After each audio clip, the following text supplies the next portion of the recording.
महादेवा महात्म्यानो महायोगेश्वरो हर महापापा हर देव मकरय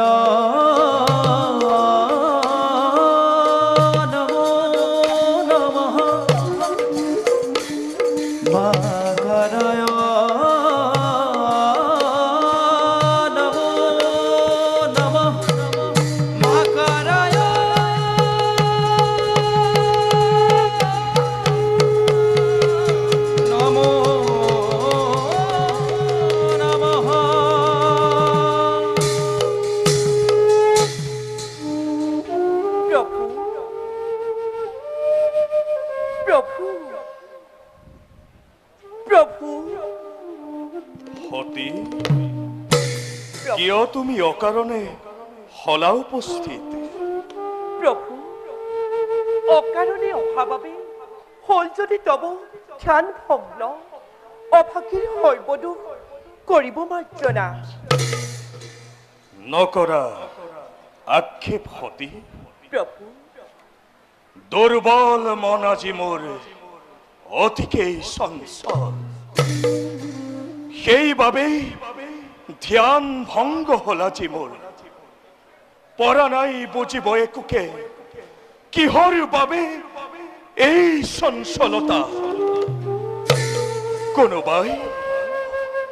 কোনোবাই কই যেন কানে কানে মোক গুচি যাব সতি মোর বহু দূৰলৈ।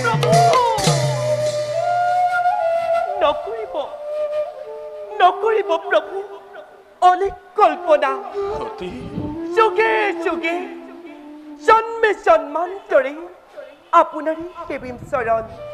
দিয়ক প্ৰভু এই আশীৰ্বাদ। কর্পূর গৌরম করুণাবতারম সংসার সারম ভুজগেন্দ্রহরম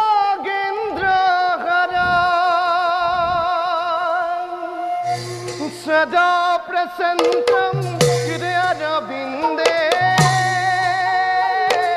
ভবম ভবামি শৈতম নমামি।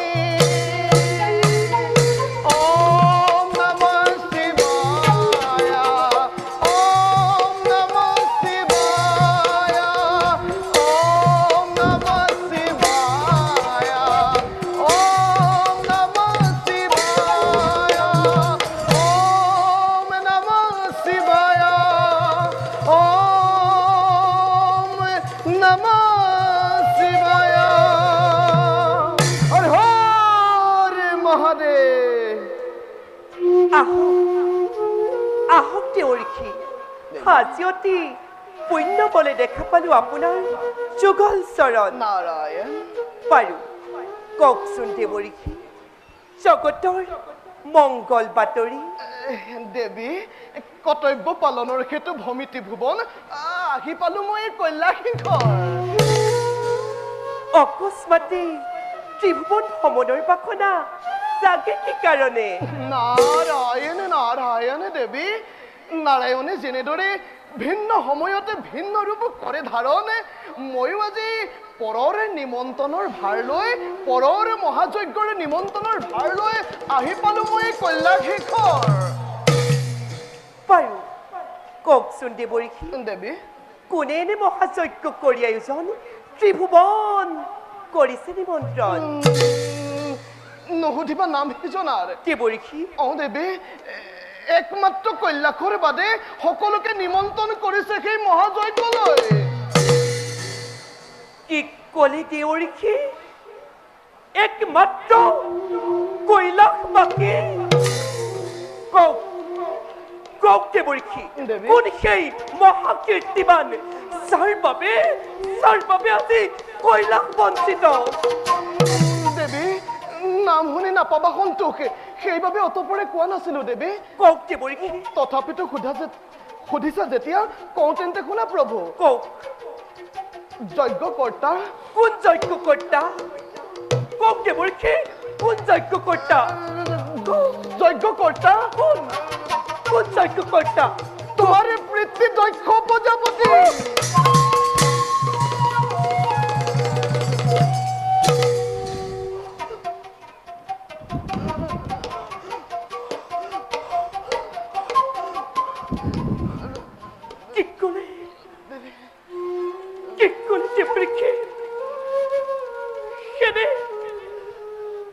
মহান যজ্ঞ আয়োজন কৰিছে মোৰ পিতৃয়ে নাৰায়ণ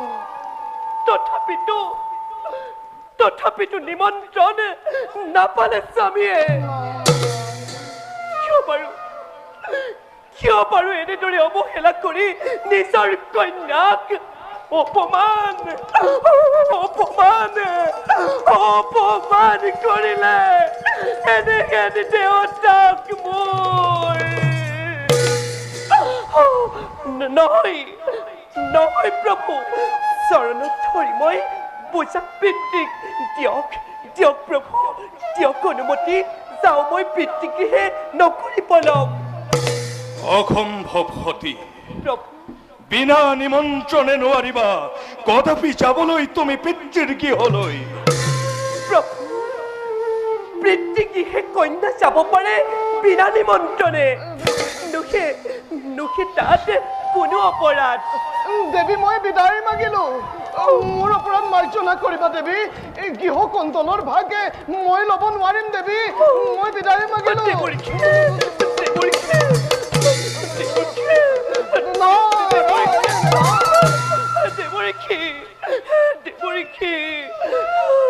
নহবা চঞ্চলা সতী সামান্য কথাতে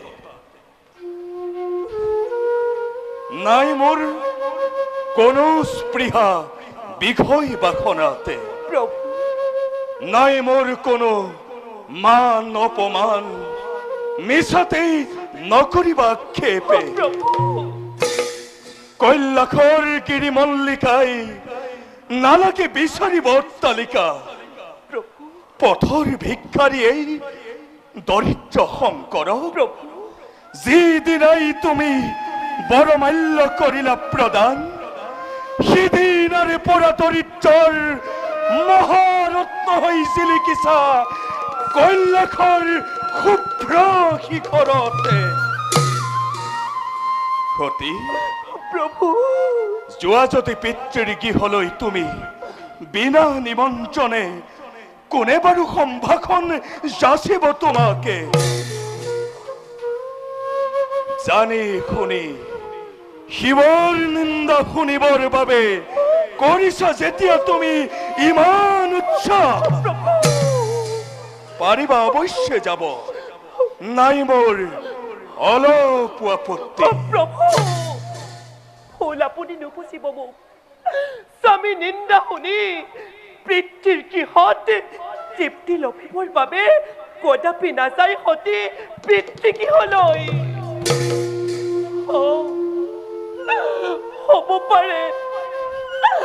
হ'ব পাৰে পিতৃ মোৰ অতি দাম্ভিক অতি অত্যাচাৰী তথাপিতো প্ৰভু প্ৰাণে চেষ্টা কৰি চাম কি জানিবা আনিব পাৰো ঘূৰাই তেওঁক সৎ পথলৈ আৰু যদি ব্যৰ্থ হয় তোমাৰ সেই চেষ্টা তেতিয়া কি কৰিবা সতী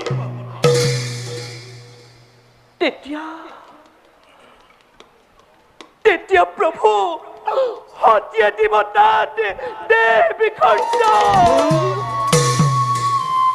প্ৰভু শুনো যদি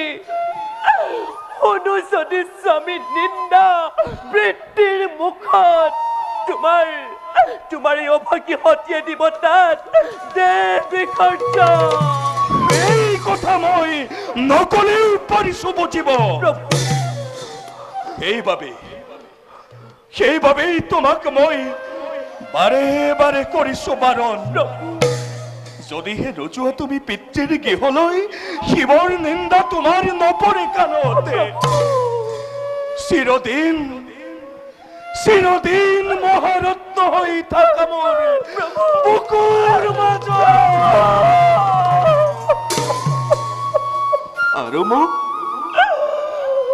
আৰু মোক একোকেই নালাগে আৰু মোক একোকেই নালাগে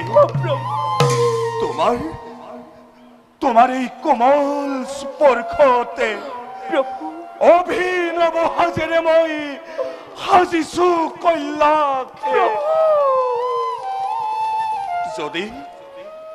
যদি তুমি গুচি যোৱা সতি চিৰদিনলৈ কাকনো মাতিম মই সতি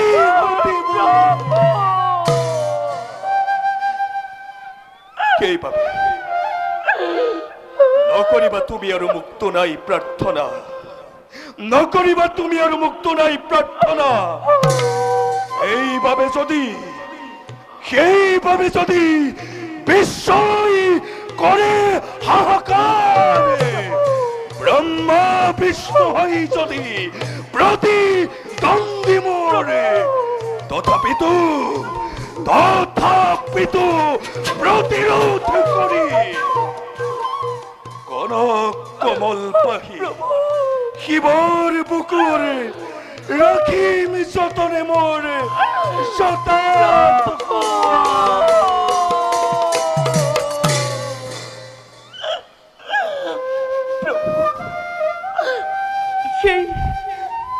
সেই সামান্য সতীৰ বাবে শিৱৰ শিৱত্ব কিবাদৰে দিব বিসৰ্জন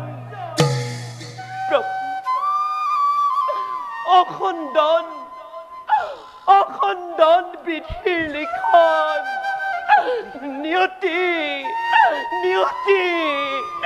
নিয়তিও দিছে সংকেত যাবই লাগিব মই পিতৃগৃহলৈ অ প্ৰভু হলে আৱশ্যক প্ৰভু তোমাৰ এই অভাগী সতীয়ে হাঁহি নিজ প্ৰাণ দিব বিসৰ্জন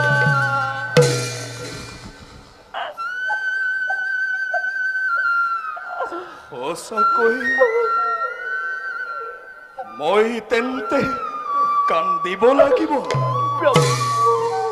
ফলে ফুলে জাতিষ্কাৰেই কৈলাশ শিখৰে মুহূৰ্ততেই শ্মশানতে হ'ব পৰিণত প্ৰলয়ৰ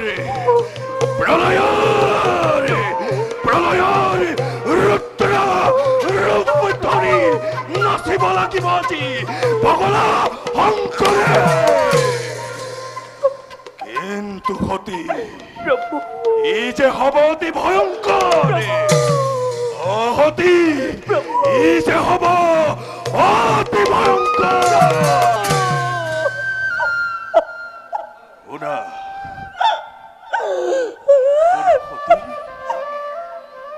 এইবোৰ তুমি কৰা পৰিহাৰ প্ৰভু এইবোৰ তুমি কৰা পৰিহাৰ শিৱৰে সংহাৰণ মূৰ্তি কৰি পৰিহাৰ সতিকেই সাৱতি বুকুতে পাতিছো এই সোণৰ সংসাৰে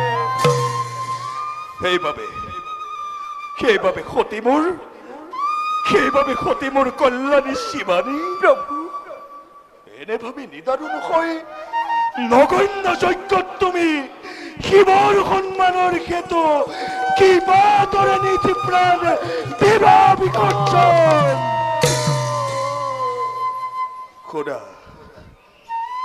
শুনা সতী যাগ যজ্ঞ অৰ্চন বন্দন একোকেই নালাগে মোকে লাগে মাথো অন্তৰৰ নিৰ্মল ভকতি। শুনা শুনা সতী, প্ৰভু এটি বাণী মোৰ তোমাৰ প্ৰতি। প্ৰভু পাপ তাপে মান অপমানে সকলো দূৰ কৰাৰ আছে মাত্ৰ একোটি উপায়। শুদ্ধ মনে শুদ্ধ চিত্তে ভজু যদি দেৱ নাৰায়ণে, ভজু যদি অন্তৰৰ অভয় পদত, সকলো পাপ তাপে মান অপমান দূৰতেই হব বখানে। প্ৰভু দাসী মই শ্ৰীচৰণৰ যোগে যোগে জন্মে জন্মান্তৰে আপোনাৰে সেবিম চৰণ। প্ৰভু হ'ব পাৰে প্ৰভু সেই দেহাৰ ৰূপান্তৰ। তথাপিতো প্ৰভু পুণ্য আত্মা তোমাতেই লয়। আঁতৰাই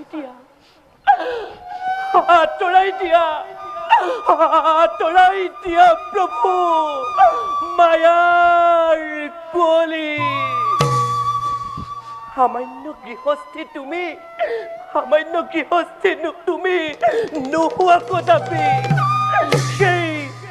সেই গোটেই বিশ্বৰ তুমি নিজে অধিকাৰী প্ৰভু। এই গোটেই বিশ্বৰ তুমি নিজে অধিকাৰী। ধন্য ধন্য সতী, সতীৰ সতীত্বৰ বলেৰে পোহৰাই দিলা যি জ্ঞান চক্ষু মোৰ। মায়াৰ পাশত আবদ্ধ হৈ মোহন্ধ শংকৰে বাৰে বাৰে কৰিছিল বিঘিনি প্ৰদান। সতীৰ বিৰহত আৰু মই নহৌ কাতৰ। সতীৰ বিৰহত আৰু মই নহৌ কাতৰ। ৰুদ্ৰৰূপ ধৰিবৰে পালেহি সময়। নন্দী ভৃঙ্গী প্ৰভু কওক প্ৰভু, কিবা কাৰ্য কৰিম সাধন। নন্দী আৰু ভৃঙ্গী প্ৰভু সতী যাব পিতৃৰ গৃহে বিশেষ কামতে, তোমালোকো যাবা সতীৰ লগতে। প্ৰভু মোক তুমি ক্ষমা কৰা প্ৰভু। যোগে যোগে জন্মে জন্মান্তৰে আপোনাৰেই সেবিম চৰণ। প্ৰভু বিদায়ৰ বেলাত বাটৰ সম্বল স্বৰূপে চৰণৰ ধূলা প্ৰভু দিয়া দুটিমান, তাকেই পালে আৰু মোক একোৱেই নালাগে। প্ৰভু তাকেই পালে আৰু মোক একোৱেই নালাগে। সিয়েই হ'ব মোৰ যুগে যুগে জন্মে জন্মান্তৰে শিৰৰ ভূষণ। মনোবাঞ্ছা পূৰ্ণ হওক তোমাৰ। প্ৰভু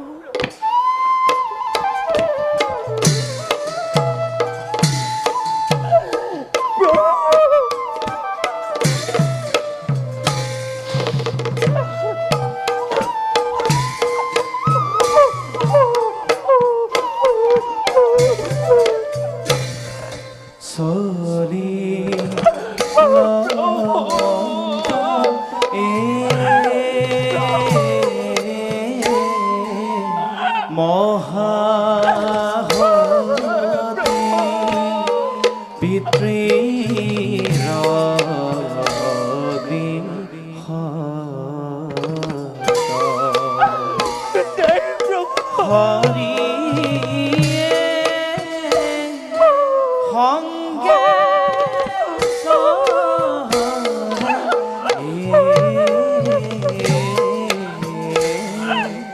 নন্দী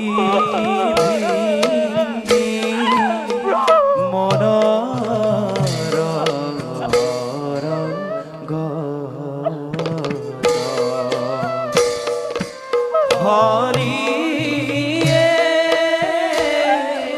সঙ্গে চলে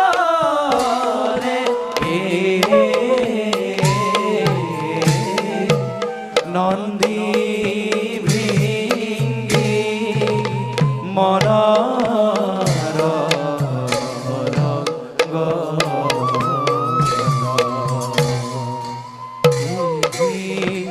মতে মহামতি দক্ষ